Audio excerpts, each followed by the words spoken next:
and it was one for the books.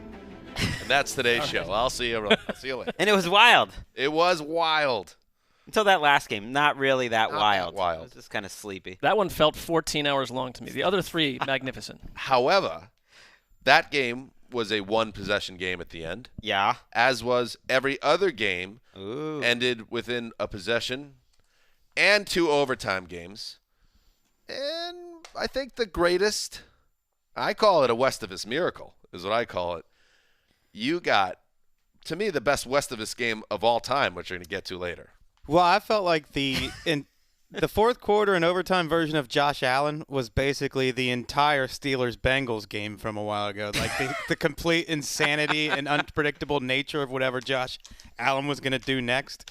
So to me, it's between those two games. He felt the spirit of Westivus, and I thought about it the night before Westivus Eve, when we're all putting our kids to bed, and everyone's got dreams of Westivus in their head. The only way that Bill O'Brien and the Texans could escape Westivus is to win that game. And maybe Josh Allen, doesn't he just feel kind of like a guy that could be the face of Westivus in the 2020s? I could see a lot of first-round losses. That's a grim prognostication for Bills fans. I mean, I think he'd be fortunate to be playing multiple playoff games. But whoa, that's just my feeling after what happened this weekend. Yes, we're going to get to all of the football. And, by the way, thank you to everybody who reached out to us. Our Around the NFL broadcast premiered on NFL Network on Friday.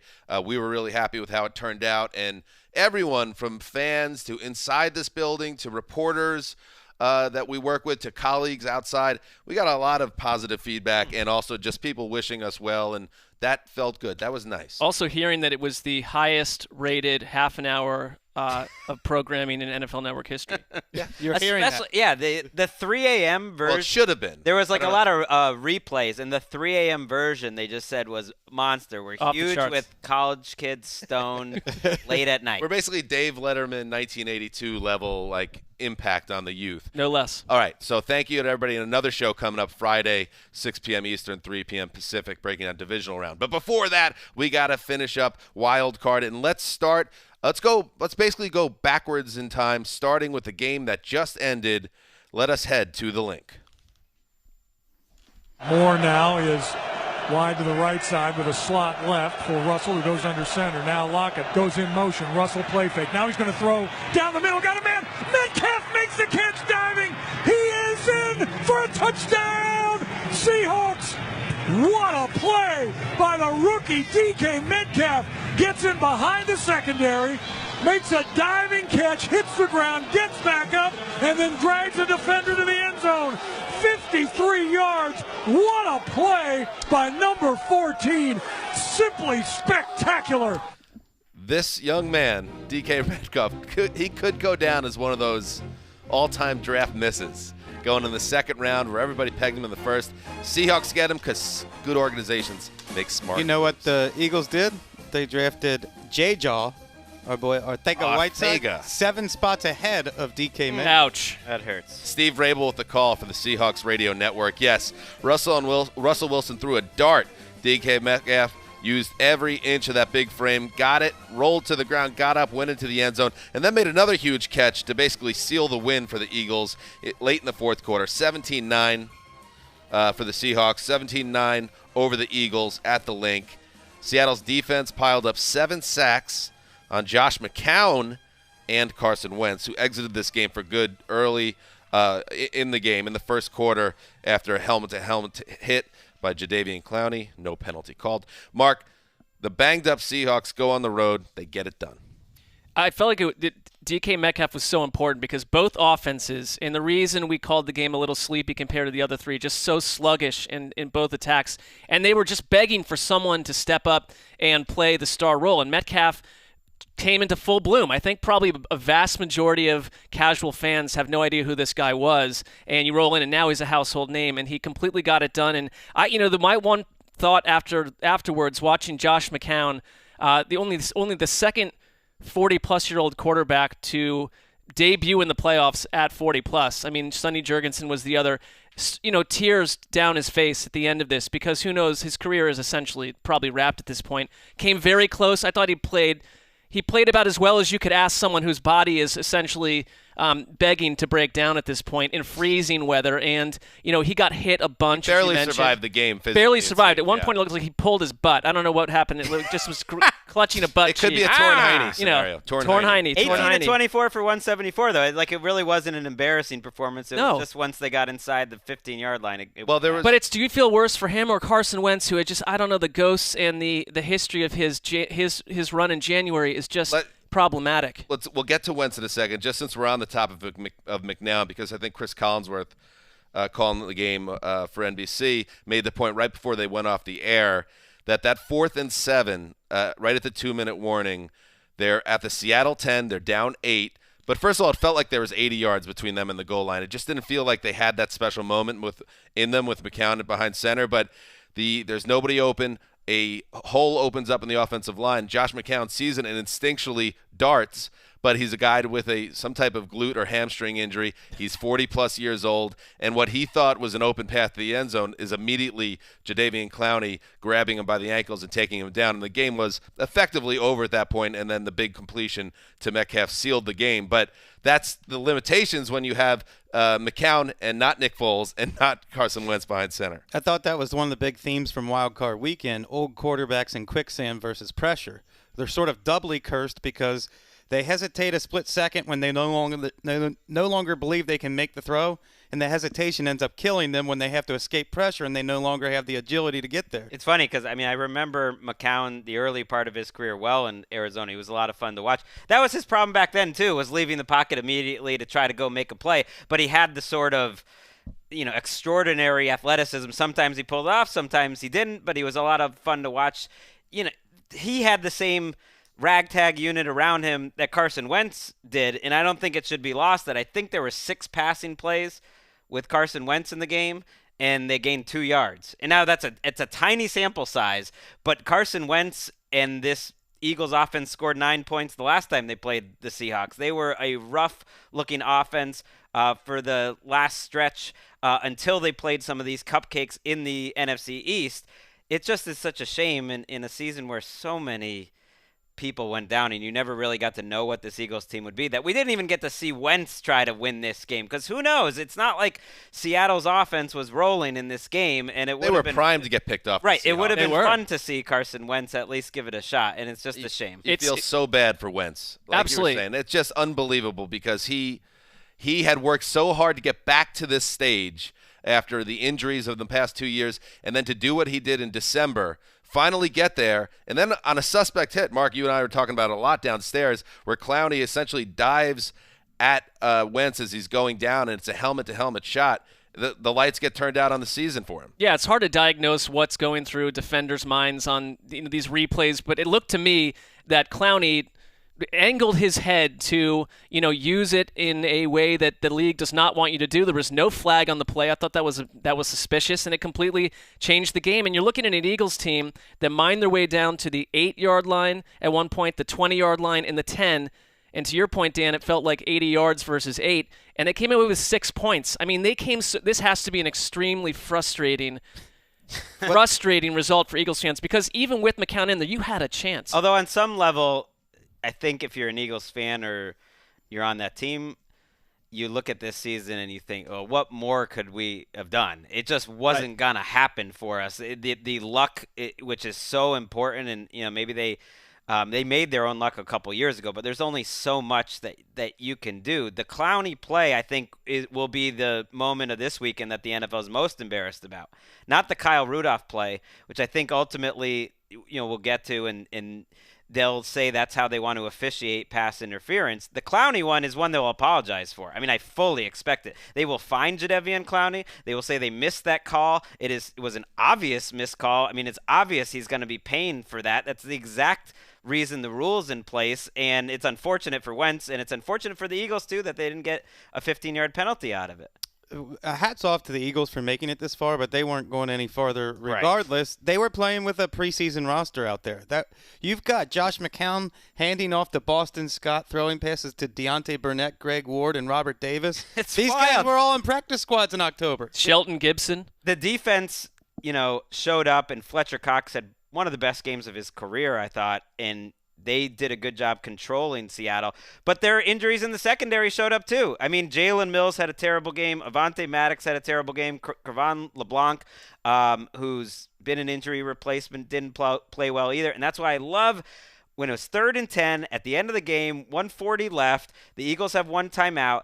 The typical Brian Schottenheimer, Pete Carroll move there might be make them use their last timeout, punt it away, and dare Josh McCown to go down the field and get 6 points and a 2-point conversion because you know that's not likely. But no, they threw a deep shot to Metcalf over the top because to them, that's like they're better at that than a 10-yard out. Like, I trust them more to go way down the field to Metcalf than a 10-yard out. So they did what the Seahawks did, and that I feel like is at least an appropriate and a more enjoyable ending to what was kind of a disappointing Well game. said. I would say the biggest subplot in this game, I can't believe we haven't gotten to it, is that coming into this affair, bird versus bird teams in the playoffs. You were all over this. The home bird team was 10-0 historically. That's huge. And now the record falls to 10-1 because of what happened today. Anyone that had a negative tweet about the NBC animation of these said birds flying through the air, the graphic, I blocked them immediately from my feed. Absolutely. Not only not just a mute, you were blocked. It's offensive behavior to take on that Was production. there a large groundswell? Huge. Russell Wilson, by the way. Go Hawks. What was that, Russell? Go Hawks. Okay, I gotcha. Threw for 325 yards. He led the team with 45 yards rushing. This is not the iconic Russell Wilson game. Go Hawks. But you understand that how important this guy is to this team and why, even though they'll be going to Green Bay to face the Packers, why the Seahawks, who are beat up, are not a team to discount in the divisional round, because as long as he's on the field, magic can happen. And Jadeveon Clowney, I've been on him a little bit because he's always hurt and he's going to command a massive salary, and I would be totally terrified if a team like the Jets were to do that come free agency. But again, and we've talked about this before, this guy does have a habit, Wes, of showing up in these big impact games, and he was a nuisance all day long for McCown and Wentz. Certainly Wentz. Well, yeah, playing against an offensive line, missing a couple of starters, and like you said, to come back from injury and be a factor. And back to Russell Wilson for a second. He still has the best, sexiest deep ball in the league. And then I think back to that 3rd and 15 where he scrambled for 18 yards, and that was a huge play in the game. Yeah, I'm amazed. Like, when Marshawn Lynch first got his carry in last week's game, it's like the whole newsroom's going wild. Like, people are so excited on Twitter for his first carry back. And then I think the reality is set in here that the Marshawn Lynch-Travis Homer duo combined for 19 yards on 17 carries.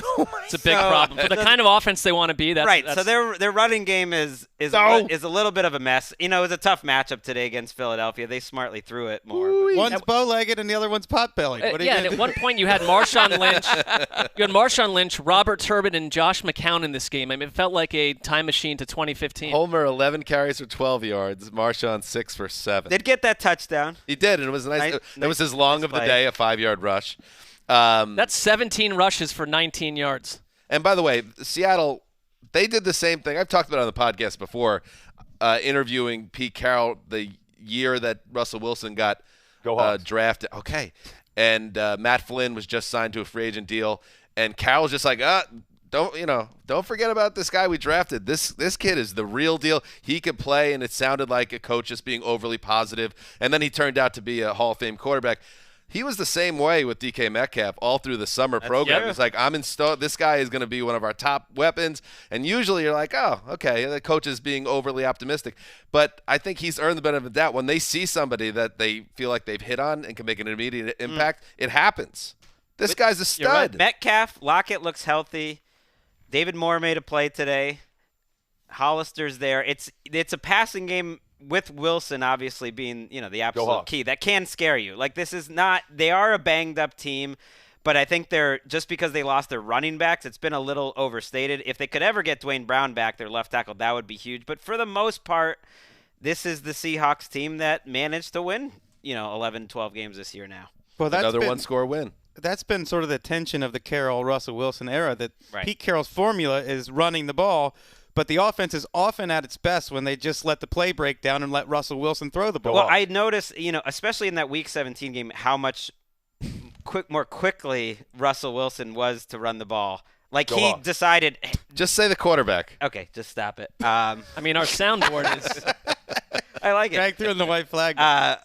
He decided in the second half of the 49ers game, like, enough of this. I've barely run this year. I'm just going to start running. And that was the key to them almost scoring 4 straight touchdowns against the 49ers, and he kept it up today. All right, so there you go. One outcome. The Seahawks move on, as I said, to Green Bay to face the Packers next week. Let's now check out the other Sunday ball game. It was a shocker. 3rd and goal from the 4. Kirk takes the snap, looks right, fade left, end zone, and it is caught! Touchdown! Amazing decision by Kirk Cousins. He saw the all-out blitz. He knew he had Rudolph one-on-one with the corner. Rudy! And just threw the jump ball. Oh, what a beautiful throw. Bonjour, San Francisco, and au revoir, New Orleans Saints. Paul Allen and Pete Versich of the Vikings Radio Network having some fun in the booth. And why not? Because Kirk Cousins, yes, that Kirk Cousins connected with Kyle Rudolph for a 4-yard score in the first possession of overtime. It wiped away both the Saints and a former reputation for somebody. 26-20, the final at the Superdome. 3 plays before the Randolph game winner, Cousins threw a perfect strike to Adam Thielen after they won the overtime coin flip to set up Minnesota at 1st and goal. And, boys, football, man, it's funny. This is a funny sport. I mean, sports, this is why I love sports in general, because you could think you know everything, and then reality sets in. Oh, yeah. We know, yes, Mark. We know nothing. But not many people gave the Vikings a chance in this game. Certainly nobody in this room. I picked the Saints to win the damn Super Bowl, so my bracket's pretty busted up. Bracket. But they, the Vikings were clearly it is a bracket. I mean, Did we make brackets? Just a minor NFL bracket. Ultimately, it's a bracket. Is what I'm saying, though. Yep. But they were the Vikings were the better team on Sunday, and we're going to get into Kirk Cousins because that was such a huge drive. And Greg, you had the great tweet, which I banged you on a retweet, that it seemed to be going Let me know about it a lot. all downhill in a bad way for the Vikings. 13 yards in their last 3 possessions of the fourth quarter. They lose a 10-point lead, but then he makes those 2 marvelous throws in overtime, including the game winner, which some people might have an issue with, and we'll get to that, the officiating on the play. But here was, in one of the great locker room scenes of the season, Kirk Cousins after the game with his teammates. Hey, that's how we've won all year, team, right? Yes, hey, you held them to 20 points, man. Yes, you gave us a chance at the end, but I got 3 words for you. You like that? I know it's cheesy, Greg, but you know what? You got to feel good for Kirk Cousins. Yeah, I know I'm a cynic because my immediate thought was like, you know what's going to fire up the guys? Like the 3-word catchphrase I had with the Washington Redskins. I believe you called him a corn blank after the game. Yeah, you know what? But he's words. a great one. He's a great one. What a performance. Wes, do your thing. Wes, what were your thoughts as you watched Kirk Cousins celebrate? He checks all of the narrative boxes, which is why he's been a laughingstock on Twitter. Like every starting quarterback in the NFL, it depends on week to week whether he's celebrated or vilified. They live this high wire act. Then when you sign that contract, it's even more of a microscope. Then when you fail in primetime games when all the eyeballs are on you, it's even more of a microscope, and he has to earn the benefit of the doubt. And I think when Troy Aikman said that's the best throw of his career right here, that's when he earned the benefit of the doubt from a lot of people. I've seen him in that building before where he shook off a helmet-to-helmet hit, and against a blitz in which he got clobbered, nailed a 40-yard pass to Ryan Grant for a touchdown against the Saints in a big game a couple years ago. And I've been a believer since then because he's demonstrated the ability to do this. The only question is, can you do it, as Dan has said, when the lights are on? And he did it, and people can try. So Wes was right this whole time, and Dan and I are way more in lockstep than we're in chasm. I don't feel And like there are too many people on Twitter were like saying, "Oh, Dan, you had it wrong." I never said he couldn't do it. I only said he never did do it, and it always seemed weird because he was such a prolific producer, and he's a guy that stays on the field and racks up yardage and touchdowns. So it never kind of made sense that he never was able to have a moment like this, and it took a long time, but he got it. Anybody that moves the goalposts on him now, I think it's wrong. I certainly won't, because he did author the moment that alleviates doubts, and it's a type of win, seek Manning, Eli, that can put you on a big postseason run. Watch out. Yep. It's the So drama like an undeserved you like. one? Let it go, man. Dan, I think all along it's the drama you liked, like the human interest story of this guy. It was a great storyline, yes. Here's the thing, though. Like, it still takes a ton of luck that maybe he just didn't have in other games where he did play well. If Dalvin Cook, when we thought Dalvin Cook fumbled and the Saints returned it, Cousins doesn't get that chance. If they lose the coin toss, Cousins doesn't get that chance. But he's not a different Kirk Cousins than he was before he made those plays. He was always a good quarterback. The thing I like that, I don't know if it's changed, but I like that the Vikings showed some aggressiveness in overtime and throughout the fourth quarter in letting him throw. Not always, but 3rd and 1 in that overtime drive, they go shotgun, and he throws it to Dalvin Cook. That throw to Thielen, certainly. And then I'm thinking when it was 13-10 midway through the third quarter, and it just felt like the Vikings were dominating, but they were only up 3 points. And Cousins made a couple of throws on that drive. One for the third down near the goal line where he's on the run to Stephon Diggs. Another really great throw to Adam Thielen. And those, to me, are just as important almost as the overtime throws, because it set you up, and they were beautiful plays, and he was clearly the better quarterback on the field today. Well, there was a section of the game, though, where I thought the best quarterback on the field was Taysom Hill, and I'm not just saying that for my own leanings towards him. I find him to be a fascinating player, shotgunned out of decades of old, and he does a little bit of everything. And Breeze had that killer fumble, very uncharacteristic, his first fumble of the year, but not everyone was so happy with this result. My son Luke, who is a Saints fan all of a sudden over the past couple months, check out this reaction. Oh, gotta see this. Saints have to win because Hill did a really epic play. Yeah. Love the Saints. And I just look at his shirt. You got him a shirt too. Yeah, because it's like I want them to, the same way I did in my household, find their own teams. And Colton is an Eagles fan, so it's been a rough Sunday on the home front. Better than Browns, though.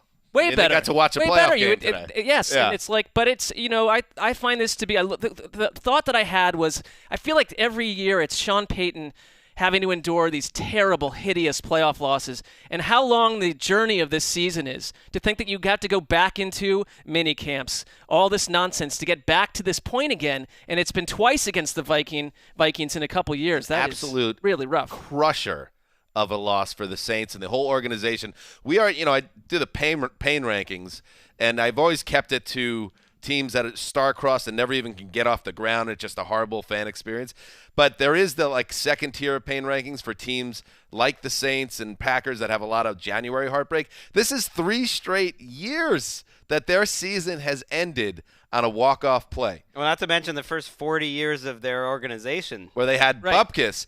And this season especially, and like I said, I picked them to win the Super Bowl because it just felt like everything was crescendoing for this team. They had averaged 40 points a game in the 4 weeks leading up to this game. You had a Vikings team that looked like it was coming in as a dead team walking, and this felt like a number 3 seed that was going to be wreaking havoc on the NFC, and now they're golfing. And it makes no sense. And not to mention that the game, and I understand you could be in either camp. The game ends on yet another questionable decision surrounding pass interference. I just didn't have a problem with it. Well, Greg, I know you did. I didn't have a problem with it, but if I have a problem with the rule. If there's gonna be a rule, use the rule.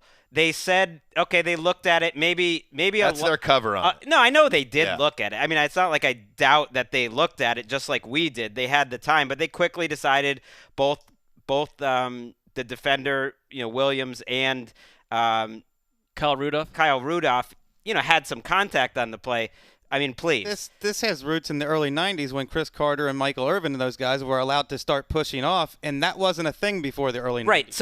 So Terry McCauley, the NBC rules analyst, and the ESPN John Perry rules analyst, both go on Twitter after the game and they say, that's offensive pass interference. I mean, you can't tell me. It's not called it consistently. Right. Though. You can't tell me looking at it if they had called it on the – both of them said the same thing, which is what I thought. If they called it on the field, there's no way they would have overturned it the other way.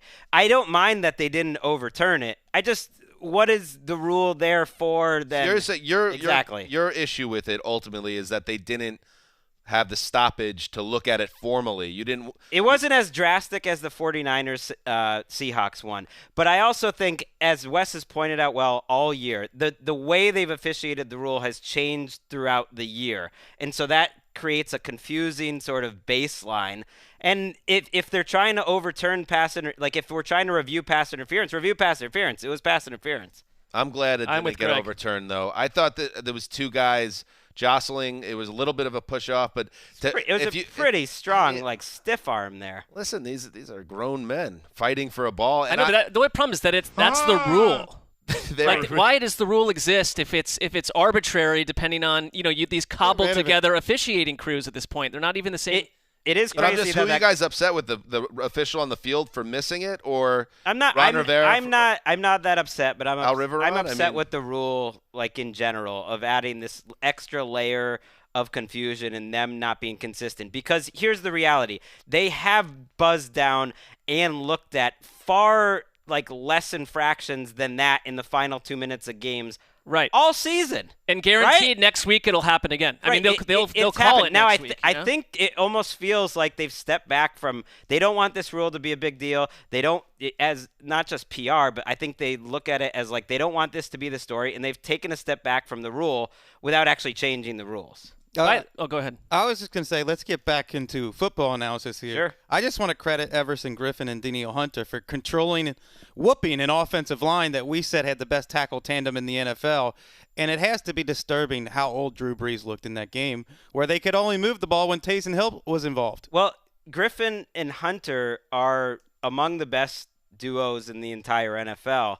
And they said after the game, they gave an assist to the Atlanta Falcons. How great a day it is for Atlanta Falcons fans. Not only do you get to see the Saints blow it again, but the Vikings called them out by saying, we saw what the Falcons did to them in terms of creating pressure in the middle, and we copied a lot of what they did because they really didn't beat the tackles too often. Ramczyk did have a couple bad plays, including on the forced fumble, which was a massive play. But for the most part, they got that pressure going over the guards. They moved Hunter and Griffin on the inside, and they really whooped Andrews Pete and Warford over and over again to give the Falcons an assist. Well, you know the way to get Drew Brees uncomfortable. Get pressure up the middle, get in his face. Yeah. Get him, That's the book. Get those feet moving. I thought Alvin Kamara was another guy that jumped out to me. Wes, you had pointed out that it didn't, despite there being a bit of a narrative building that he was getting back to himself, he could not have looked any less explosive today. There were several plays that he left chunk plays on the field where he just couldn't keep his feet or make a linebacker miss. I mean, this guy was not the same player, and that's a major story why they lost today. I think you can tell with him when he's used in the passing game to destroy linebackers, and he hasn't even been used like that in 2 months. They don't. They just hand him the ball now. They don't really use him as a receiver like that. I mean, this is why I try not to get too carried away with momentum, going into the playoffs, because they had scored 36.5 points a game over the last 7 weeks. The Vikings, of course, are coming off a really rough Week 16, but they got to sit in Week 17, whereas the Saints were trying to get that bye, and they could have easily been at home and waiting till the divisional round if the Lions had finished off the Packers, or if the Seahawks had gotten a break, or if 13-3 had been enough for a bye, which it would be almost any other year. But they got terrible luck in all those cases. A lot of times, it doesn't come down to luck, but it's such a big factor in who. Well, I think we should also slow down on the conclusions we come to sometimes during the week. I mean, I assumed that the Saints were just going to absolutely obliterate the Vikings, and it couldn't have been more wrong with this. For a 50 burger. I did. This is normally a Greg territory item, but the Saints not using a timeout with 21 seconds left when there was the penalty in the runoff, and they wind up before the regulation ends having to kick a field goal instead of another shot at the end zone. They wasted another timeout, too, with about 5 minutes left. They did not handle that end situation well. They also didn't take the timeout at 2:40 left, which is, kind of the conventional way to do it, because you can really control the clock, and they waited till after the 2. For a veteran coach and a QB, it wasn't great. By the way, one last note. I mean, very, very fortunate that when the Skycam tumbled down from the wires and netting above the stadium, that it didn't land on like an entire offensive line or something. We should give imagine if that did happen. What would have happened? You would have won sandwiches somehow. Nice moment for Kevin Stefanski, by the way. If he's going to a lot of camera get time. a head coaching job, that attractive man, by the way. Last drive, it was pretty good. It's a reminder, too, this Vikings team is want me to agree with you right now, but I'm just going to leave you on an island. I know, but you were bringing it up, too. It's like I don't know what you're talking about. You said, Mark, you thought Cousins and Stefanski might be the best-looking QB. Well, I think coordinator Stefanski is the going on and on about it. Stefanski is the power source there. I mean, he's probably of the two. But if I'd have to go through the iterations of every team. We know what Mark likes now. We know. Well, he's a bit. You could sell that head coach Stefanski as a head coach to people pretty easily. Adam Thielen, we should point out, might be the MVP of this game. I mean, 7 for 129 and 9 targets. The 2 big plays of the game were incredible catches from him. Like the 34-yarder in the third. He also fumbled, had a bad penalty. That's fair. Early on. But he made a difference. I mean, their team is totally different with Thielen and Cook, which should be like an obvious point, but they're going to San Francisco, and they look pretty dangerous. He gets 129. Cook goes for, over 125 yards? Yeah, 126 from scrimmage and 2 touchdowns. Like, that was the engine to their offense. Is there any scenario where week 1 next year, Sean Payton and Taysom Hill are the coach and quarterback combination for the Saints? No. Taysom Hill, though. Taysom Hill is going to get a starting shot somewhere at some point. Not as a quarterback. I don't know. Today. Taysom Hill had the biggest run for the team. He had the biggest pass for the team. And he had the second biggest catch for the team. And the biggest catch was blocker on Kamara's touchdown. And the biggest catch was Deontay Harris. So very weird. And he almost had an iconic drive where they were driving to take the lead, and he was almost responsible for all the yardage, and that's when Drew Brees fumbled. He's almost like a shot at you. Breaking tackles. That was like supposed to be your moment, and Drew took it away from you. Well, it's maybe that's where Daniel Hunter took it away with that Euro step pass Ramczyk. That was He's doing things that guys haven't done for literally 100 years. It's like Jim Thorpe came back to life. And he's sneaky old. He's turning 30 this year. I'm saying someone should give him a shot. I would like that. The Vikings and Seahawks fans have to feel like this NFC, even though I'm not saying the 49ers and Packers aren't like good bye teams. They have to feel like they got a shot here. That it's not a year where it's just predestined. One of these bye teams. Just beat Dan's Super Bowl team, so off and running. They gone. Who was your Super Bowl team? Well, I wasn't asked to do this exercise. I don't have a bracket. I mean, back in September, what was it? I believe it was. Well, I know what it was. This is embarrassing. It was Browns over Eagles. So, why am I hired as an analyst? Let's start with that question. All right, let's. This is halftime now. We're gonna get to the Saturday games, but before that, there was some news, and it was classic Cowboys dropped in the middle of an Eagles playoff game. The end of Jason Garrett, the awkward ending of Jason Garrett as head coach of the Dallas Cowboys. The team made it official on Sunday that they would be parting ways. There would be no agreement on a contract extension, not a firing in the classic sense, but it is what it is. We have a missive here from Jerry Jones, the owner and GM. We are extremely grateful to Jason Garrett for his more than 20 years of service to the Dallas Cowboys as a player, assistant coach, and head coach. His tenure of leadership will be characterized by his ability to produce teams that always played with great effort, emotion, and passion, and he represented our organization with great pride, loyalty, and respect. Sounds like Wes's uncle. He went on to add that his legacy in Dallas is always going to be as one that he strived for greatness and was a class act, which is all true. But ultimately, Wes, 10 years there, 9.5. He took over for, I guess, Wade Phillips. And they never got to a Super Bowl, and they busted out this year, and it was well overdue. Bill Polian, who is a Hall of Fame general manager, built Super Bowl teams in Buffalo and Indianapolis. He has a book in which he outlines about 11 different qualities you look for in a head coach. And a lot of these are organization, leadership, communication, emotional stability, character, work ethic, player respect, public relations. Those are the things I feel like Jason Garrett does well. And then right in the middle are three very important qualities. Vision. Do you have a clear picture of how you want your team to play and look and implement that vision and keep it there when the pressure is on? Strategy. Are you the one making the game management decisions with the game on the line? Flexibility. Can you adjust to trends around the league? I think these are the 3 areas where Jason Garrett struggles, and he's really good in the leadership areas and the public relations areas, the character areas. But I think most NFL coaches are good at that stuff. You want the ones who separate themselves with the strategy. Well, there's one more on the list for Jerry Jones and the Cowboys, which is be fine with everything Jerry Jones does, and don't make us think about it. That's like the most important thing I think Jerry Jones looks for in a head coach. And Garrett excelled at that. Is someone that just goes along with the owner being by far the most important voice and GM and everything else, and cover for it, and like really take the PR aspect of the job as a huge part of the job. So is this a good job when you factor in that that's a reality? The roster's so good that it's a great job. I think it is. Well, it depends. Can It's you tricky. be a guy that can work? No, with I Jerry like Jones? I think if you were Bill Belichick at any point in his life, he would say no. Like The Cowboys didn't miss the playoffs this year because Jerry Jones mangles his way into situations. They missed the playoffs because they didn't play up to the talent. And I don't think you look at the Bill Parcells run in Dallas. He found a way to make it work with. They weren't Not for that long. No, but there weren't immense power struggles. But I would say if you're the he had Cowboys, less, playoff wins than Jason Garrett. So right? it didn't work that well. But the Cowboys in general, because it's obviously always annoying to me that they could go 2-14 and be put on 5 primetime games a year. That's always been tedious in my world. But you look at the NFC. And only 2 teams, the Lions and Redskins, have gone longer without an NFC title game appearance. 27 years for those teams.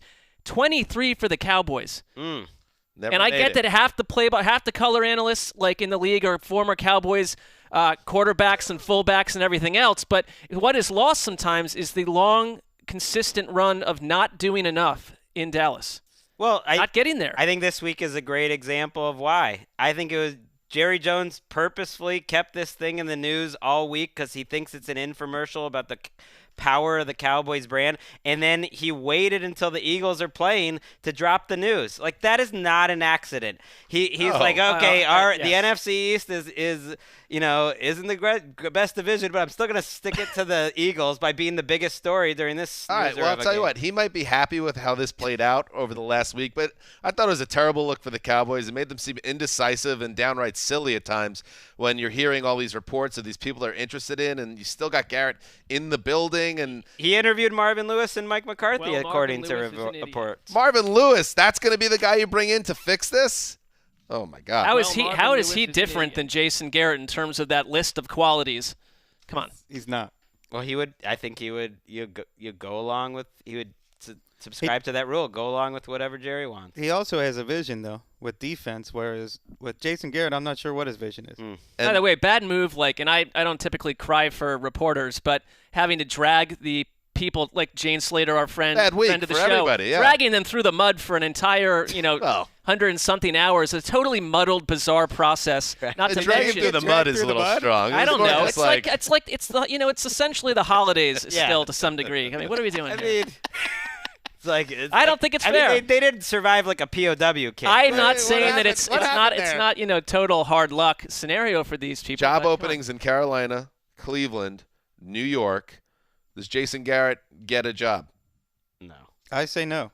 Well, you suggested he takes a year off, but also noted that he's not getting paid like a lot of these other sabbaticals. It's also rich as hell. I could see Cleveland maybe interviewing him. I don't know. I think Cleveland is moving quickly towards a coach from a team we'll talk about soon. I see Garrett as a guy that will do well, just like Mike McCarthy got some pop here by sitting out a year, and he'll get somebody else's job next year. We'll see. But I also am curious to see if Mike McCarthy really did get pop and whether he gets another job. I've been skeptical. I've been skeptical about that from day one. That's fair, dog. All right. I'm sure we'll talk about this more in the week ahead, but let's now get back to the NFL action. Saturday. This is the day I liked.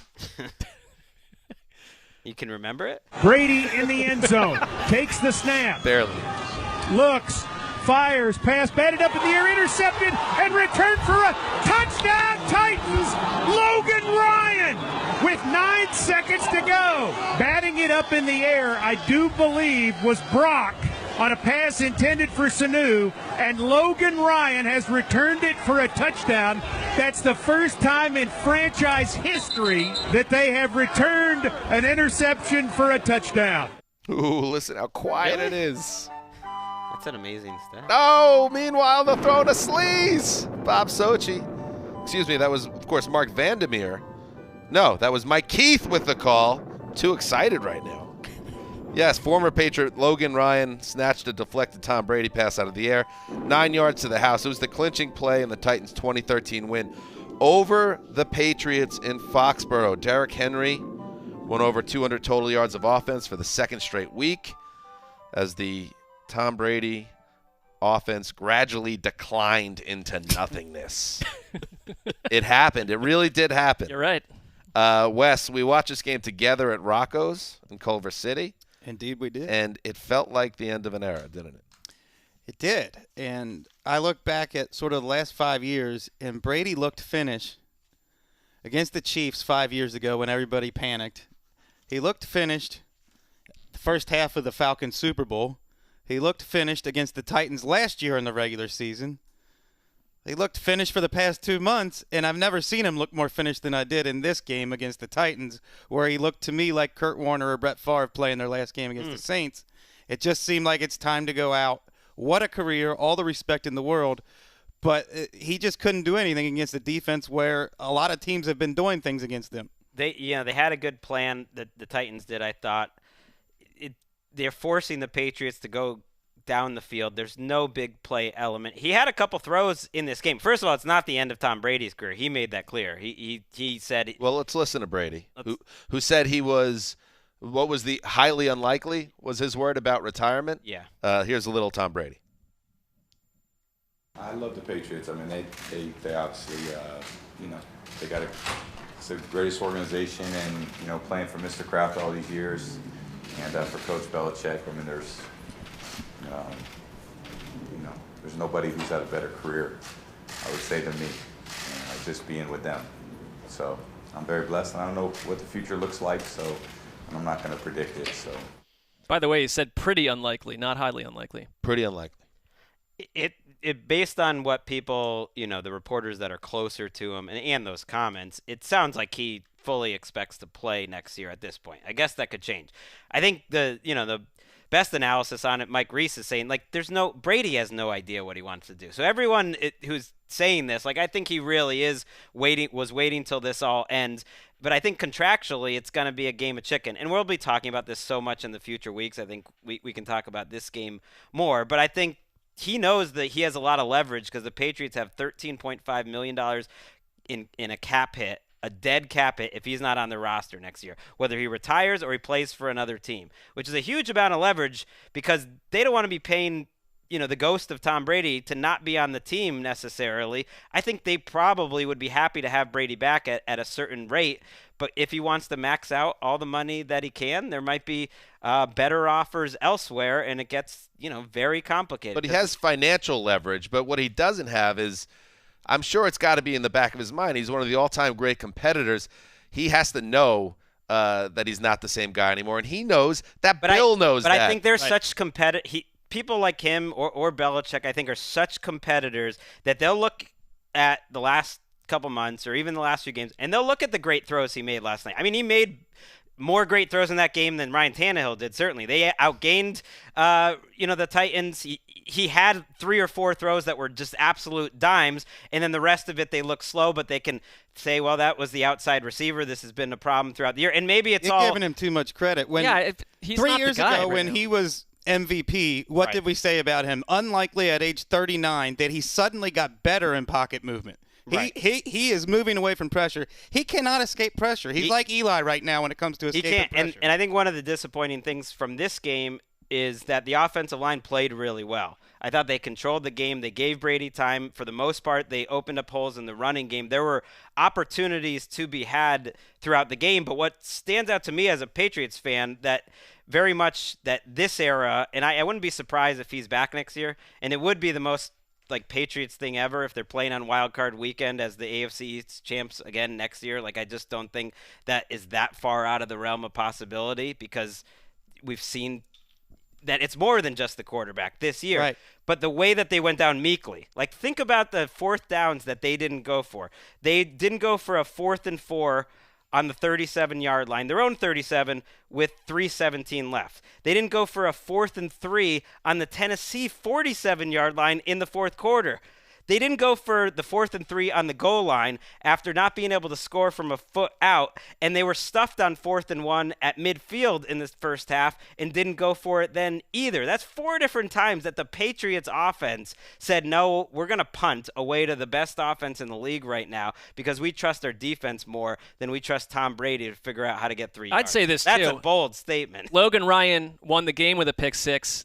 Brady is very lucky with the 37 attempts for 209 yards and an interception that Logan Ryan didn't have a second pick six at the end with 18 But seconds. that was off a drop pass. It was just kind of like a fluke play. But I just don't see Tom Brady, like the Patriots or not, is one of the most fascinating athletes of our entire lifetime, and I'm not sure he'll ever be topped at quarterback again. I just don't. I don't care about the young guys today. His career is fascinating to me, and I don't want to watch 2 years of what I've seen in the last couple months. When they won the Super Bowl last year, I said I wanted him to retire. I mean, when they won the Super Bowl against Seattle, I sort of wanted him to retire because I was like, what?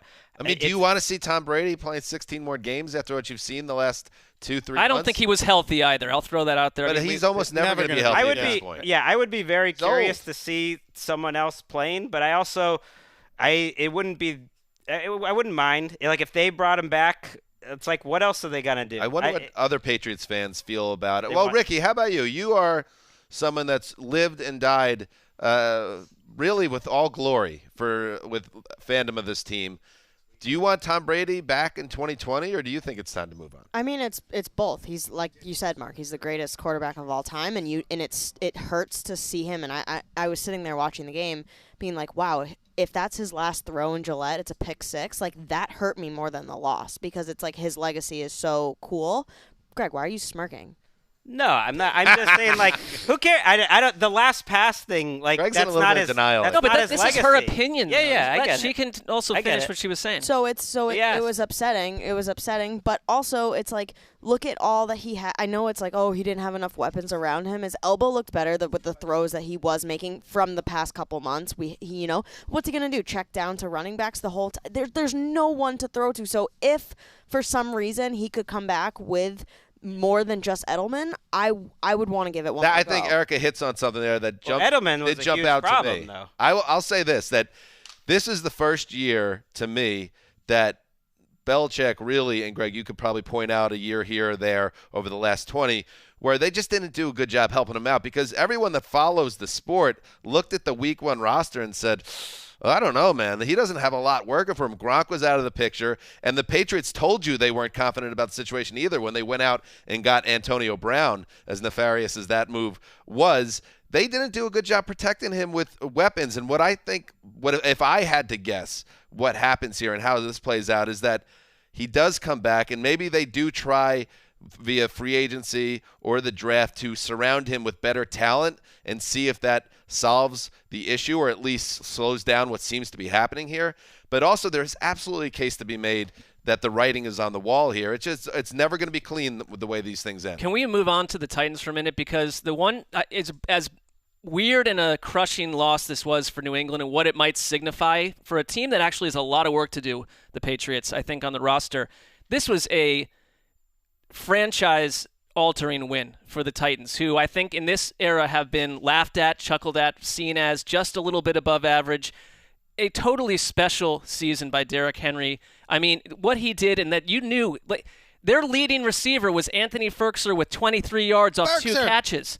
If you looked at the box score of the receiving crew for Tennessee, you would think they're going to get knocked around here. And Tannehill was 72 yards. It was Derrick Henry and nothing else. 72 yards, a pick, and a fumble. We've seen this in New England before because Garrett Blunt used to do it to the Colts all the time, where you go for 150 and 3 touchdowns. I just thought that this was a huge moment from Mike Vrabel. And the one thing I felt about the Titans this whole game, and really the Dolphins the week before, This is the new approach to New England is these teams had literally no fear of the Patriots. The Titans had no fear of New England at all and went in there and put it on them.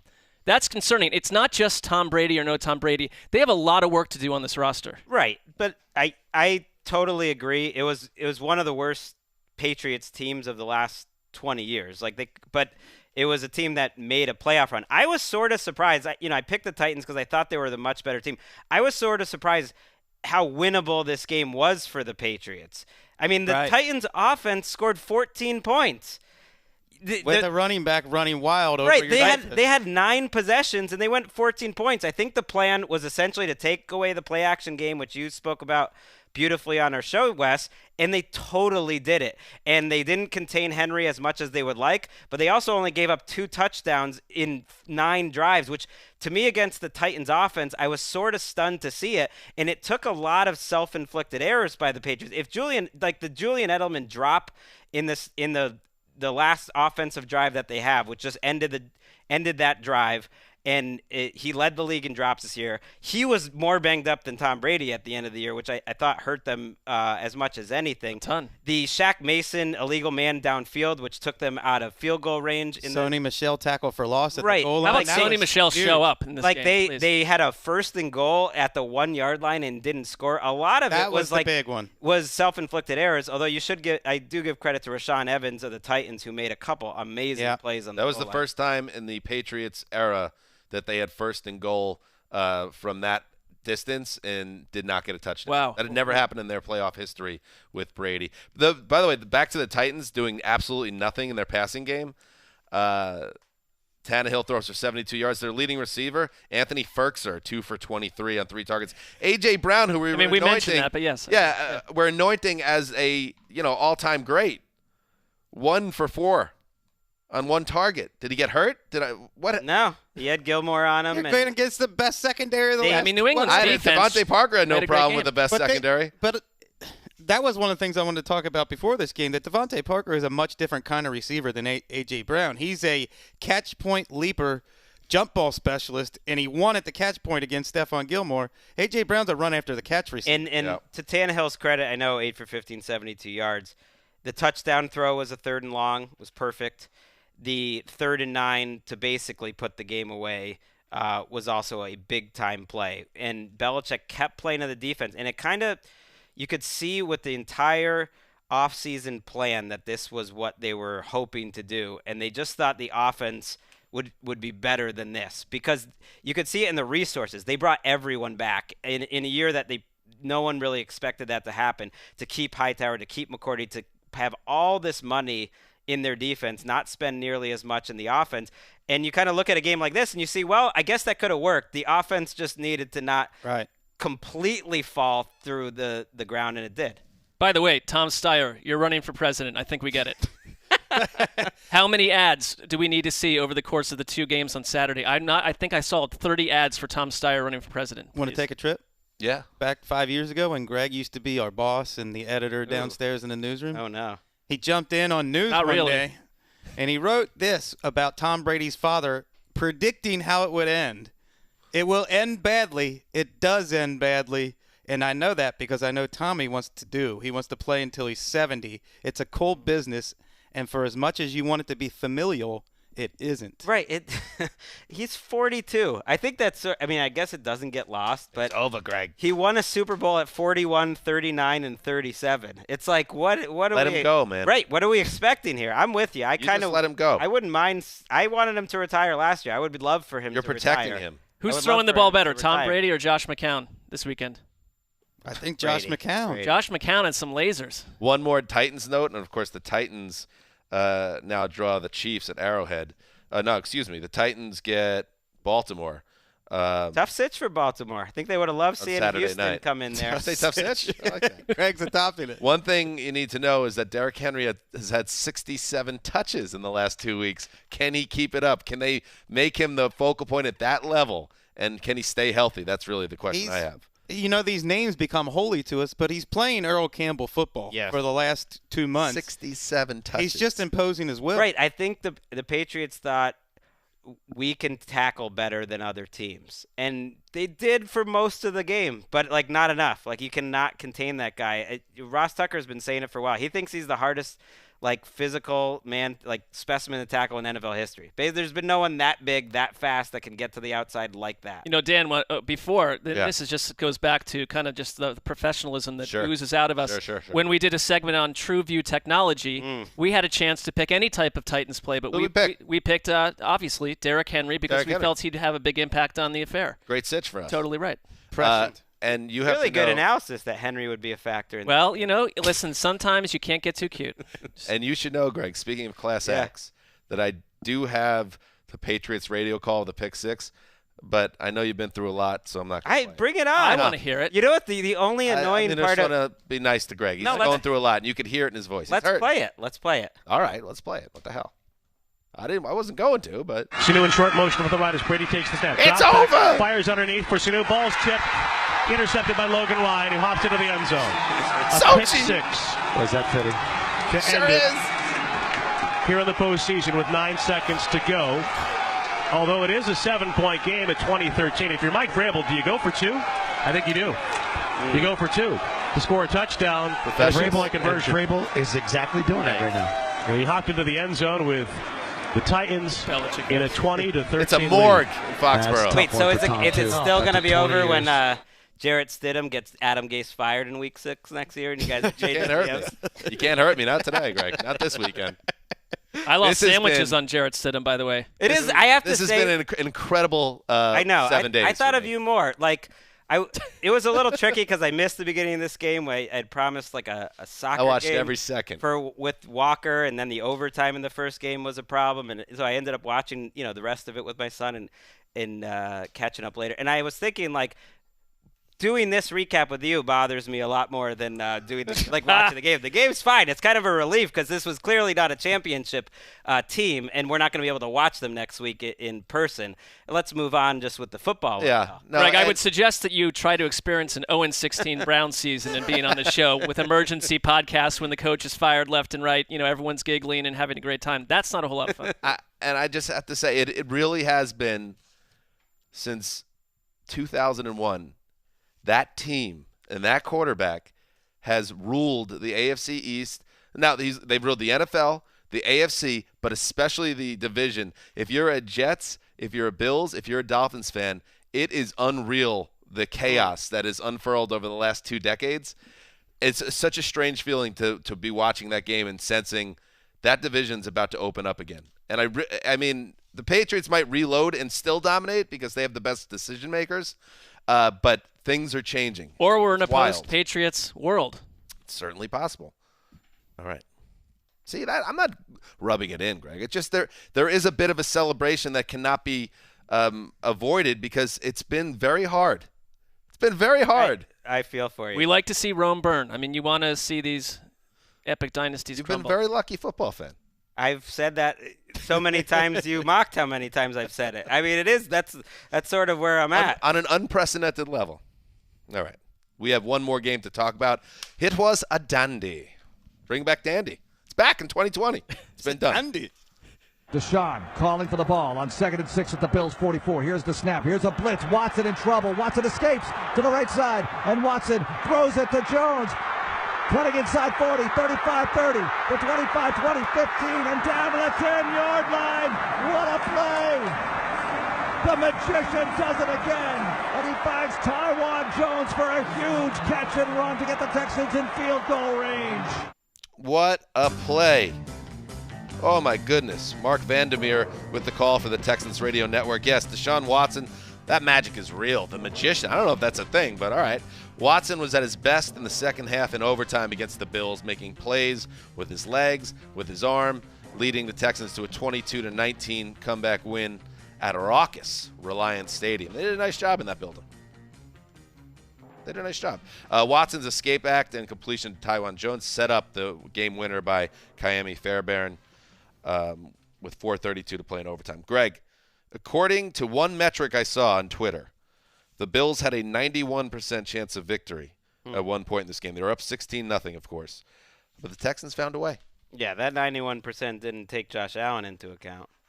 I mean, Josh Allen has a way of looking like one of the best quarterbacks possible in the first half. I mean, he played, even his incompletions were great throws or right on the money. Like, made good decisions, as athletic as possible, and did as good a chance, as if he was trying to lose the game in the second half. He was a total disaster.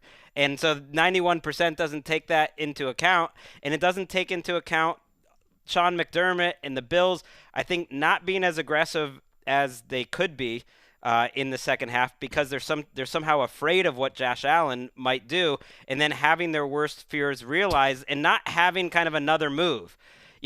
Everyone who loves Sean McDermott as a coach has to admit you coach for 60 minutes, and coaching is about adjustments. And ultimately, like Romeo Crennel and Bill O'Brien and mostly Deshaun Watson figured out the Bills' defense enough, and Josh Allen gave the Texans a chance to win. I mean, if he doesn't fumble to start the fourth quarter, they win. I don't know what was period. Josh like Allen. It wasn't the J.J. Watt sack suddenly gave everyone life. I mean, they kicked a field goal. It absolutely was that. Was it? J.J. Watt, this team was dead until J.J. Watt made that play. I get it, but that was they had no pulse. I get it, but it was third. I hear you. The crowd was good, but it was 3rd and 10. All they did was not pick that up. They hit the field goal. And Josh Allen gets the ball back, and they still are in total control of that game, and then he fumbles, and that's where it starts. That play was pivotal. That was a big play. To sell that as if J.J. Watt's play did not fire up his team, you're denying reality. I don't know what was the Josh Allen play that I'll remember the most, but I've rarely seen any player collapse the way he did. You could point to the lateral at midfield in the final 2 minutes of the game. Lineman. That was he got bailed out because it bounced out of bounds, got swatted out of bounds. How about the bomb into double coverage to the fullback? I've never seen that play before in my life. The decision-making, the kid was on tilt. And then even the play, he takes a grounding penalty. They were in field goal range. This is earlier in the fourth quarter. He takes an intentional grounding, then takes a sack on 4th and 26. When he had 2 dropped interceptions in that whole final sequence, too, that would have ended the game before. And I'll just say this isn't a popular take, because I know the general consensus was that he was great in the first half, and he certainly had moments, especially with his legs. But there was also a drop pick 6 in the first half and a very near miss on a fumble. So it became to me an idea of he was playing with fire in the first half, and it seemed to be breaking his way, and then it all came tumbling down when the pressure came. And if I'm a Bills fan, I'm totally spooked after what happened in this game. I spent this game with Bills fans early on at I think we have some footage if you're watching the YouTube show, up at Busby's West, which I went there 10 years ago for an NFL.com story, and it was a smaller room of Bills fans. This was like a 6-room party, and these people were high-flying. And I do think that what they witnessed in the first half was a Bills team with an awesome plan, and they got as much as they could out of their limited roster on offense. And Josh Allen actually, I thought, gave you a lot of hope for the future, and he's a danger to deal with when he's on. But what happened in the second half, to Greg's point, is I thought that Brian Daboll and Sean McDermott looked at a 16-0 lead and stopped being aggressive. Right. When you know that Deshaun Watson is at some point going to start to break through. As ugly as that first half was, you could just feel everything start to turn. And before he had that pass to Tywan Jones, he made before he ran for that incredible 20-yard touchdown run, which was a thing of beauty, he made a throw to DeAndre Hopkins where 2 guys came in and essentially destroyed him, and he had the grit to get the ball out. Perfect dart to Hopkins, and that saved that drive. I just thought that Houston figured out their problems in time and adjusted, as you mentioned, where the Bills completely felt planless in the second half, combined with their own mistakes. I thought the first 40 minutes were like an extreme example of my vision for the game, where it was going to be the matchups in the Bills' favor, the coaching in the Bills' favor. And then for the last 30 minutes, the Texan star power took over, and Dan's like extreme version of his vision for the game, where J.J. Watt, to Dan's credit, like, what if he does show up and play a big game? And he had the big tackle for loss on Frank Gore in a big spot. He had a 3rd down rush that caused a bad throw on Josh Allen in another spot. He was huge, and all the credit in the world to him to go out and, sort of author his own history here, to change the course of his team's season and rushing back from an injury when people told him he wouldn't even be able to make it back. And it seemed like he was only in on pass rushing downs early on, and then by money time, the guy's on the field making big plays in the running game. The Deshaun Watson play, and I think it's, to me, the signature play of his career so far now. the Taiwan Jones completion, and Jones deserves credit too because he made a guy miss and then rumbled. Jones, by the way, has yards. had one. He's been in the league since 2011. 1 year where he had 100 yards receiving. Every other year, it's down like 0, 9, 11, 43, 11, 25, 55. I mean, they moved him to cornerback at one point. Watch that play again. I actually broke it down in slow motion. I sent out a tweet earlier today. So you have apologies for if I mispronounced the name, but Saran Neal coming on one end on a blitz, the safety. On the other side, it's Matt Milano. So Watson senses at the very last second Neal and steps up, and it goes from a kill shot to a glancing blow, but still pretty hard hit. But then Milano comes, and it's a straight shot right in Watson's grill, and he just bounces off him. He literally, Matt Milano, who's a big dude, a professional athlete, bounces off Watson, who then spins out and makes the pass. I've never seen a linebacker run into a wall like that. Well, Saran Neal is twisting Watson and throws him into Milano. I think if only one of those guys comes free, he probably gets sacked. That's a good call right there. It's a remarkable play by one of the great athletes, and they made the call. The coach, the college coach Sweeney. He was the guy that said, "This is Michael Jordan. Don't pass on him." That's Jordan stuff. It really is. Absolutely, and I think that you're going to see that play when he retires, and God willing, he stays healthy, goes in the Hall of Fame. That is a nightmare scenario for Micah Hyde, who's one of their best players and just completely whiffs Bad angle on Taiwan Jones in the open field. That play kills Sean McDermott, I'm sure, but the 3rd and 18 that they picked up on a very simple pass over the middle to a running back earlier in the drive, to me is the bigger kill. And that's, I guess to me, the whole game was a reminder it's so hard to win if you don't have a reliable passing game. Like, that's it. If you do not have a quarterback that can hit a variety of routes and a passing game that does not rely on a bunch of trick plays and your quarterback running and shot plays for a guy who's not that accurate, it's really hard to win because, as Wes said, they did so many different things. But when push came to shove at the end of the game, what were they doing? They were just running Josh Allen. In the key spots of the game late, and some of it worked. I mean, he ran for 92 yards. It certainly worked early. They weren't saying, okay, let's go to the slant for John Brown. They were saying, like, let's have Josh Allen run. And that instinct is partly why he fumbled. I mean, that was on a scramble. And it was partly out of a lack of faith in their own quarterback. And then you get into a situation where you should be up by more than 16-0, and it's still 2019, and defenses have a hard time keeping you down all game. And at one sequence, when the Texans were rolling, they go touchdown, field goal, touchdown. I mean, the defense still did blow a 16-0 lead. Yes, they did. Yeah, but they're put in a tough situation, too. One little note on that Taiwan Jones throw. Mike Silver wrote a pretty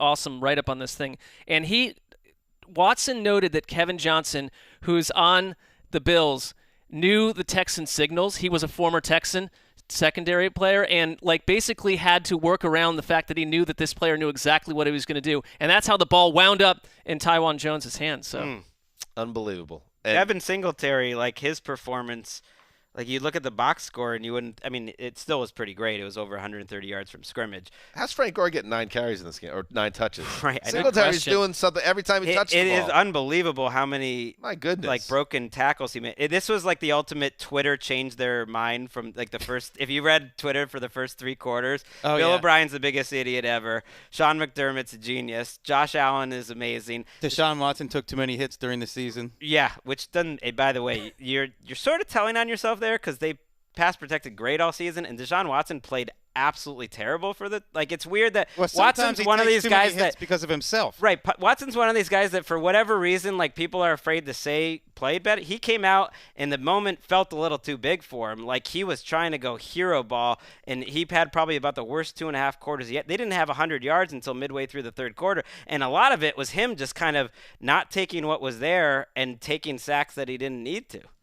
McDermott, in addition to going for it on 4th and 27 at Houston's 42-yard line and giving Frank Gore, all due respect, Greg, 8 touches, Cole Beasley had a big 14-yard run. Cole Beasley had a really nice season, and I don't know if he's beat up or what, but Duke Williams outsnapped Cole Beasley. What? I don't know. Duke Williams played well. Yeah, but Beasley was a great guy for them. Yeah, that's a good And question. after Maybe all they that, just like the size. it was 1st and 10 at the 43 for the Bills in overtime. I mean, there were so many game management That's going to stick with Bills decisions in this fans game forever. that were fascinating. The Bill O'Brien, I think, did a good thing taking the field goal instead that of move. going for the 4th down to go down 5. That ended up paying off pretty well. The fact that he went for 4th down, I mean, all they needed was a foot and the game was over. I was going to go play that soccer game with Walker. 45 minutes later, the game's still going. The kickoff return, or the kickoff that was a touchdown originally. Yes. I don't want to hear Bills fans complaining about that because they won a game earlier this year when it was ruled that Tre'Davious White gave himself up on an interception, that the Bengals would have won the game if it wasn't ruled that way. They know about this rule, that it's the referee's discretion when a player gives himself up. And Mike Pereira even said on that kickoff return, as soon as the guy tosses the ball to the officials know that means you're giving yourself up. It happens all over Thank the God league they got that every right. week. It was kind of like the my perfect goodness. start to what was one of the wildest second half and then overtime playoff periods we've ever seen. I mean, it was like the perfect start to what was about to come. I don't want to get too down on Sean McDermott though, because it's like this is a learning curve. You're learning how to get out of these big games.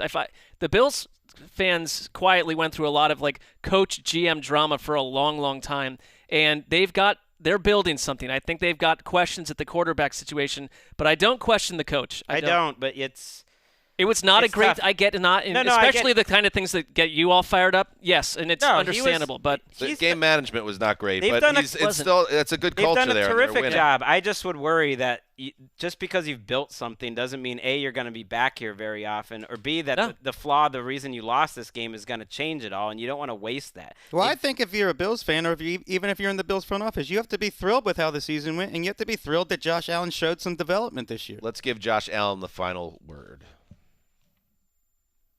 Every loss is personal, and if I can go out there and execute differently, and hindsight's 20/20, but there's some things we should have hit on, and put that on my shoulders, especially with how well our defense played today. So teams go how their quarterbacks usually go, and I got to be better for this team. And now the Texans go to Kansas City, where Will Fuller, Wes, hypothetically, will be back on the field, which they obviously didn't they beat the Chiefs in Kansas City? That was when we were in London. I feel like they've been chasing that performance all year. That was kind of their high water mark of the season, was that win. I feel like the Chiefs have improved since then. The Chiefs have. The Chiefs are the only team. To my point, there's no guarantee of being back there next year. They're the only team that was in the divisional round a year ago that's back. That is how hard it is to reap. 7 of 8 of the teams did not make it that far. It's honestly surreal that we're going to be following divisional round football and the Patriots aren't involved. Surreal, and for you and for others, slightly delightful. I mean, fresh blood's good. It is. I think it is for sports. I mean, not every team had Andrew Luck retire also, but that didn't help the cause. All right, so let's, again, I've mentioned these games in passing so far, but here's the schedule for next weekend.